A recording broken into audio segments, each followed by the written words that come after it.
Talk of football and Vegemite in the Oval Office has brought a new folksy flavour to US-Australia relations. They were two of the topics covered when Barack Obama hosted Julia Gillard at the White House on her first official trip to Washington. Both leaders have declared the 60-year alliance is in solid shape. But the Prime Minister isn't feeling the same warmth at home. Support for her government has crashed to historic lows in the opinion polls. More on the carbon tax tailspin in a moment, but first, Chief Political Correspondent Mark Simpkin reports on the PM's big day out in Washington. Nice to see you. Barack Obama and Julia Gillard are singing from the same songbook. Happy birthday to you. On almost everything. My family and I have been wondering this for a little while. What is Vegemite? Right.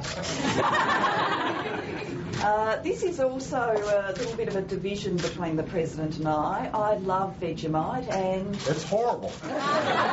The two leaders travelled to a school in Virginia. It's considered a rare honour for the President to do an event like this with a visitor. She brought me an Australian football. She was kicking it in my office. almost broke a bust of Lincoln. It was really terrible. That's not true, guys. I was just making that up. They did put the Oval in Oval Office, kicking and passing a footy. Well, I taught the President to handball. He's a pretty good athlete, so he took to that pretty quickly, but had a predisposition to pick the football up like that, which, of course, isn't the way we do it in Aussie rules. In their more formal meeting, the two leaders kicked around a variety of topics: Queensland's floods, climate change and Afghanistan. It is not easy. Australia is our largest non-NATO coalition member, making an extraordinary contribution day in, day out. It is hard, but it's something that I am very personally committed to seeing the mission done.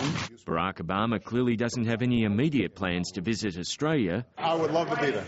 I'm looking forward to a return visit to Australia. But he did give Julia Gillard a ringing endorsement, saying she's doing an outstanding job and reminiscing about their first meeting. And was immediately charmed, as I'm sure at least a good chunk of the Australian people are.